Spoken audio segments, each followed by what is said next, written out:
কি তাৰিখ আসলে 18 না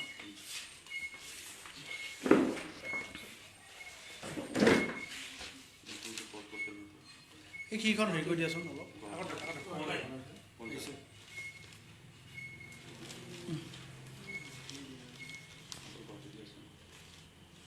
গুৱাহাটী যে এক্সটি গাৰ্ডেন টি গাৰ্ডেন ওচৰত ৰূপনগৰ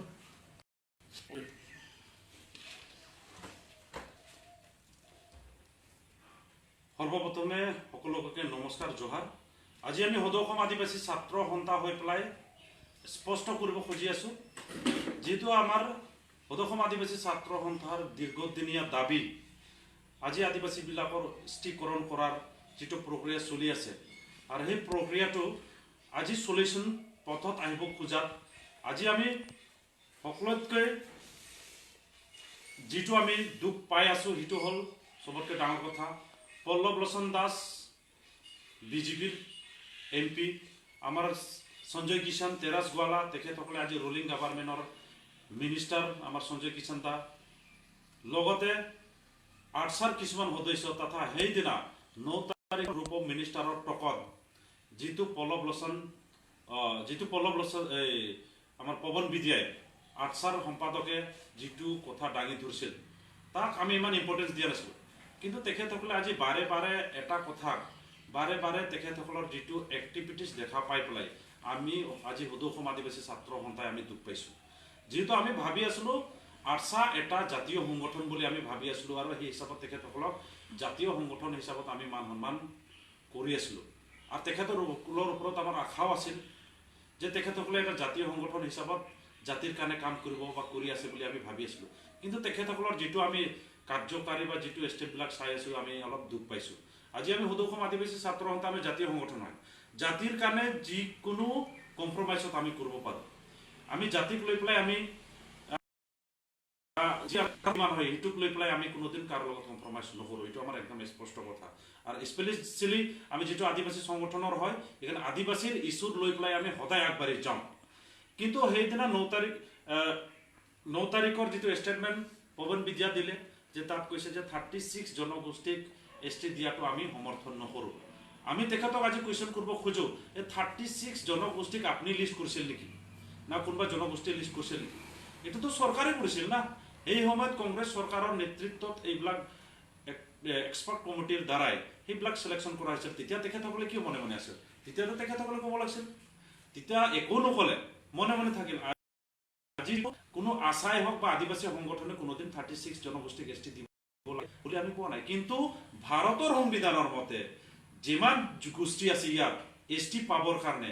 SC পাবৰ কাৰণে সেইবিলাক জনগোষ্ঠীক ST আৰু SC দিব লাগে বুলি আমি দাবী জনাই আছোঁ।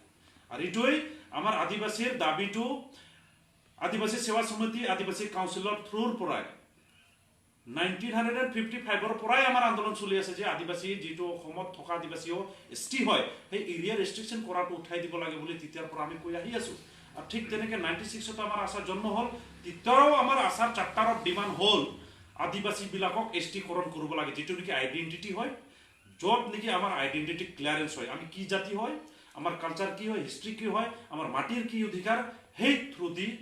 আকৰ্ডিং টু ট্ৰাইবেল ষ্টেটাছ থ্ৰু দি আমি চৰকাৰক আমি জনাব পাৰিছিলোঁ। কিন্তু সেইটো চৰকাৰী এৰিয়া ৰেষ্ট্ৰিকশ্যন কৰাৰ কাৰণে আমাৰ অসমত থকা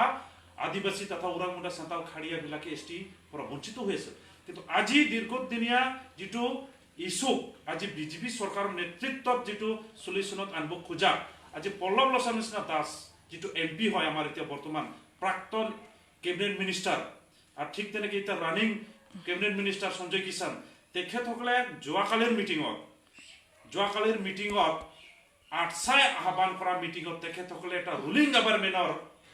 সদস্য হৈ পেলাই বা মিনিষ্টাৰ হৈ পেলাই কেনেকা আৰ্টছাৰ মিটিঙত বহিব পাৰোঁ।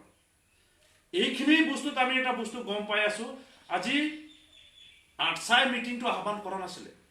এইটো আহ্বান কৰা দিয়া হৈছিল চাগে পল্লৱে আহ্বান কৰিব দিছিলে, নহ'লে সঞ্জয় কিষাণে আহ্বান কৰিব দিছিলে, নহ'লে যিকেইটা বিজেপিৰ সদস্যবিলাক যিবিলাক আজি এজেণ্ট হিচাপত কাম কৰি আছে। আমাক এতিয়া ক'ব কাৰণে এনেকুৱা দুখ লাগি আছে আৰ্টছাটো এটা বিজেপিৰ উইংছ হয় না টোটেলি বিজেপি তাক চলাই আছে, সেইটো ক'ব কাৰণে আমাক বিৰাট দুখ লাগি আছে। কিন্তু যিটো কাম কৰি আছে আমি কিন্তু দুখ পাই আছোঁ।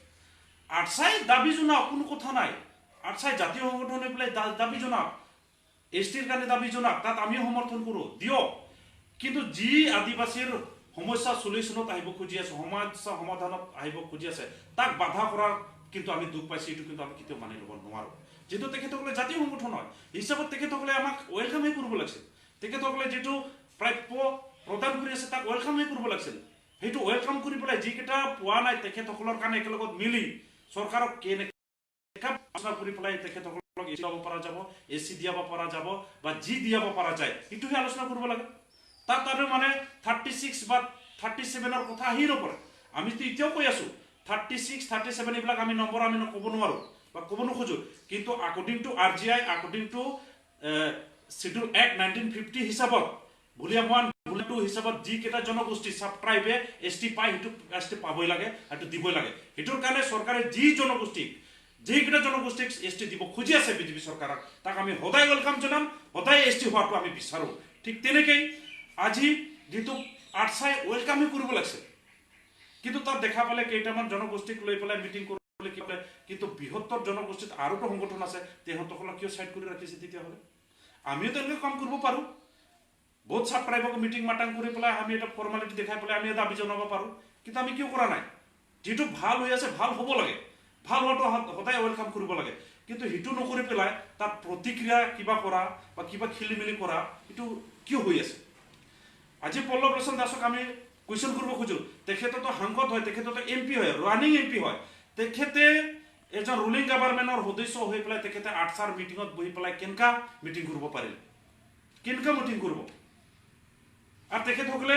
এতিয়া আটচাৰ মানুহ হয় না তেখেতসকলে বিজেপি চৰকাৰৰ মানুহ হয়? আমাক বুজাই দিব লাগে। যদি তেখেতসকলে ৰুলিং গভৰ্ণমেণ্টৰ সদস্য হৈ পেলাই আটচাৰ মিটিঙত বহিব পাৰে, আটচাৰ সিদ্ধান্ত ল'ব পাৰে, তেতিয়াহ'লে তাত আৰু বুজিবৰ কাৰণে আমাৰ বাকী নাই। দ্যাট মিনছ তেখেতসকলে পইচাৰ নিচিনা কাম কৰি আছে। একটাই পইচাটোক ইফালে ইফালে উল্টাই দিলে এটাই মুদ্ৰা হয় হিচাপত আমি ক'বৰ কাৰণে বাধ্য হৈ আছোঁ। ইয়াত আমাৰ ক'বৰ কাৰণে কিন্তু বিৰাট দুখ পাই আছোঁ। যিটো জাতীয় সংগঠন হয়, আমিও জাতীয় সংগঠন হয়, এটা জাতীয়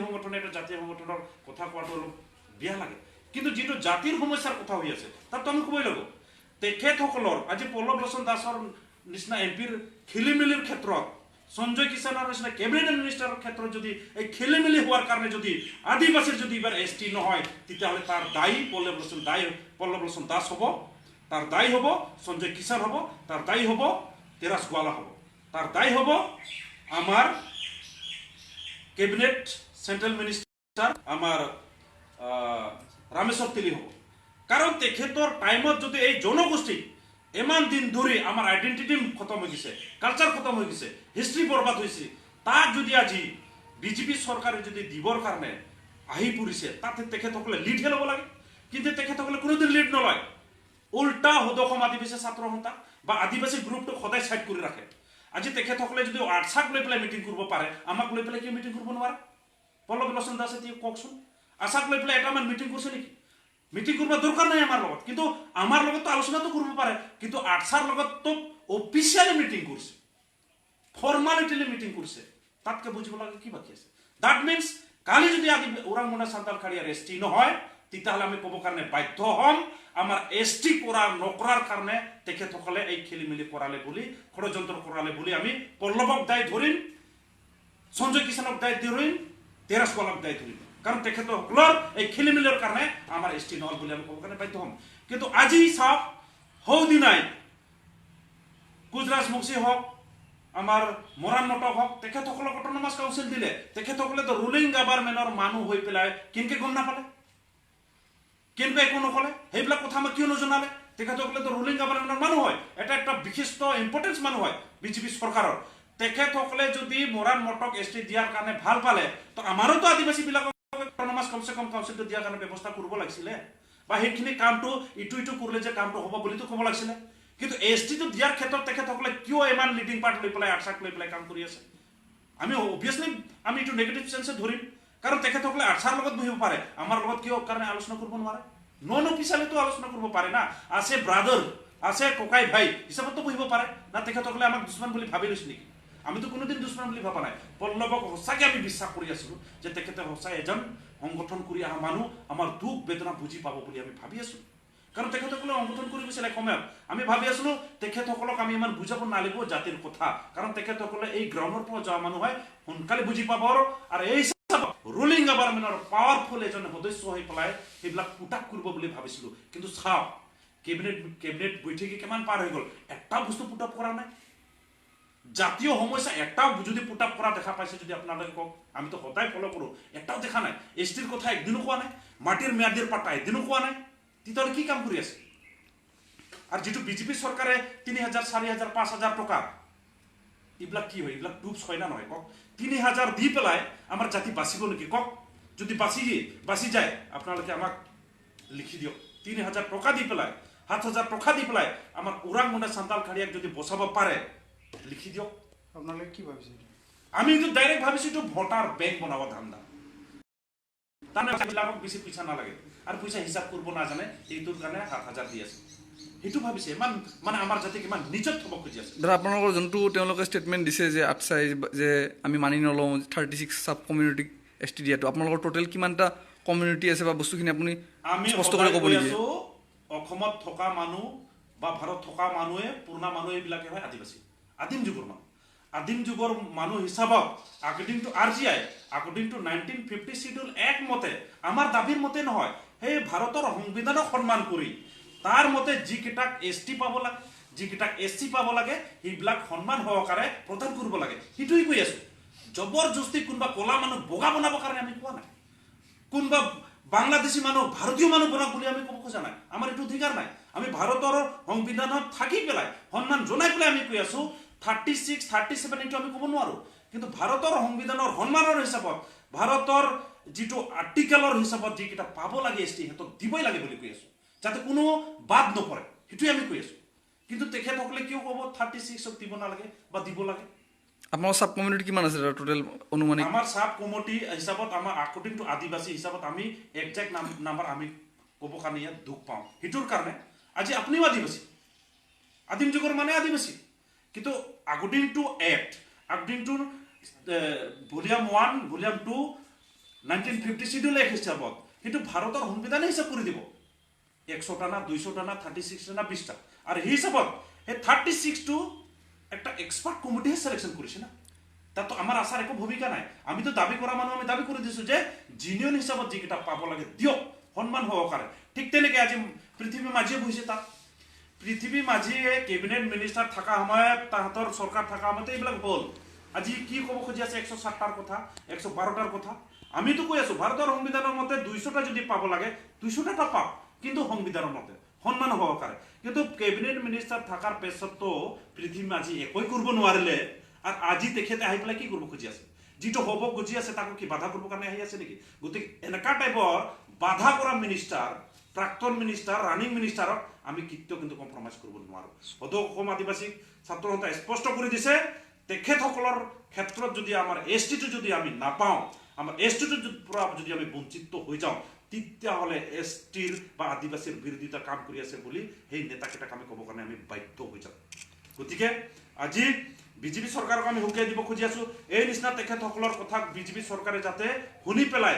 গুৰুত্ব দি পেলাই সেইবিলাক কাম কৰিব নালাগে আজি জাতিৰ প্ৰব্লেমটো চাই পেলাই কাম কৰক যিবিলাক জিনিয়ন হয় ST পাবৰ কাৰণে SC পাবৰ কাৰণে সেইবিলাকক ভাৰত চৰকাৰে তথা বিজেপি চৰকাৰে চিন্তা চৰ্চা কৰি পেলাই অতি সোনকালে STকৰণ কৰাৰ যিটো কৰিব লগা সেইটো অতি সোনকালে কৰিব লাগে এইটো আমাৰ সদৌ অসম আদিবাসী ছাত্ৰ সন্থাৰ দাবী হয় আৰু এই দাবীটো অতি সোনকালে পূৰণ কৰিব লাগে বুলি বিজেপি চৰকাৰক আমি জনাই আছো ঠিক তেনেকৈ আমাৰ গ্ৰুপ অফ মিনিষ্টাৰৰ চেয়াৰমেন তথা হেমন্ত বিশ্ব শৰ্মাক কৈ আছো যিটো গ্ৰুপ অফ মিনিষ্টাৰৰ টক হৈ গ'ল যিকেইটা আকৰ্ডিং টু RGI ST পাব লাগে SC পাব লাগে সেইকেইটাক অতি সোনকালে প্ৰদান কৰাৰ কাৰণে আমি গ্ৰুপ অফ মিনিষ্টাৰক এই ৰিপৰ্টটো বনাই পেলাই অতি সোনকালে দিল্লীত পঠিয়াব লাগে আৰু অতি সোনকালে এই জনগোষ্ঠীবিলাক যিহেতু আজি ধ্বংস হৈ আছে হিষ্ট্ৰী কালচাৰ মাটি বাৰী সব শেষ হৈ আছে গতিকে যদি ST নিদিয়ে এই জনগোষ্ঠী কিন্তু অসমত বাচি নাথাকে একদিন শেষ হৈ যাব গতিকে অতি সোনকালে এটা ভাল ৰিপৰ্ট বনাই পেলাই group of মিনিষ্টাৰৰ chairman Hemanta Biswa Sarma তথা আমাৰ অসমৰ CM সৰ্বানন্দ সোণোৱাল চৰকাৰে এই জনগোষ্ঠীৰ স্বাৰ্থত জনগোষ্ঠীক বচাবৰ কাৰণে এই ৰিকমেণ্ডেশ্যন অতি সোনকালে ধুনীয়াকৈ লিখি পেলাই পঠাওক তাকে এই জনগোষ্ঠীক বচাবৰ কাৰণে সেইকাৰণে এটা পজিটিভলি যাই পেলাই যাতে আমি এছ টি পাওঁ আৰু আমি অসমত বাচি থাকিব পাৰোঁ অসমক বচাবৰ কাৰণে সেই লক্ষ্য ৰাখি আজিৰ প্ৰেছ মিটটো আমি প্ৰেছ মিট কৰিলোঁ দাদা আপোনালোকে 2021 কেনেকুৱা ভূমিকা ল'ব যদি আপোনালোকৰ 21 এছ টি নহয় 21 নহয় 21 আগত কৈছোঁ আমি 21 বুলি নহয় দেই 21 আগত মিনছ 2020 ভিতৰত 20 ডিচেম্বৰৰ লাষ্ট 30 তাৰিখৰ ভিতৰত তাৰ জানুৱাৰী গ'লে কিন্তু নহ'ব তাত কিয় হ'ব নোৱাৰে ডিচেম্বৰলৈকে লাষ্ট টাইম দিছোঁ বিজেপি চৰকাৰক সেই ডিচেম্বৰৰ ভিতৰত 2020 ভিতৰত যদি আদিবাসীবিলাকক এছ টি নিদিয়ে তেতিয়াহ'লে অসমত থকা আদিবাসীবিলাক আনকি ভাৰতত থকা টোটেল আদিবাসীবিলাকক কিন্তু বিজেপিৰ এগেইনষ্টত যাবৰ কাৰণে আমি বাধ্য হৈ যাম কাৰণ আমাৰ এছ টি হৈ আমাৰ জ্বলন্ত সমস্যা এছ টি হৈ আমাৰ জাতিৰ প্ৰটেকশ্যন এছ টি হৈ আমাৰ সাংবিধানিক সুৰক্ষা যিটো অসমত আজি আমি সাংবিধানিক সুৰক্ষা নোপোৱাৰ কাৰণে আমাৰ জাতি ধ্বংস হৈ আছে জাতিবিলাক মাটি বাৰী সম্পত্তি খতম হৈ গৈছে মান সন্মানটো দূৰৰ কথা আমাৰ সম্পত্তিহে সেই হিচাপত আমি এছ টি আমাক লাগিবই অন্যথা ভাৰতৰ আদিবাসীবিলাকে বিজেপিৰ এগেইনষ্টত যাবৰ কাৰণে বাধ্য হৈ যাম লগে লগে আমি ভোট বৰ্জন নকৰিম বিজেপিক বৰ্জন কৰিম আমাৰ ষ্টেটমেণ্ট একদম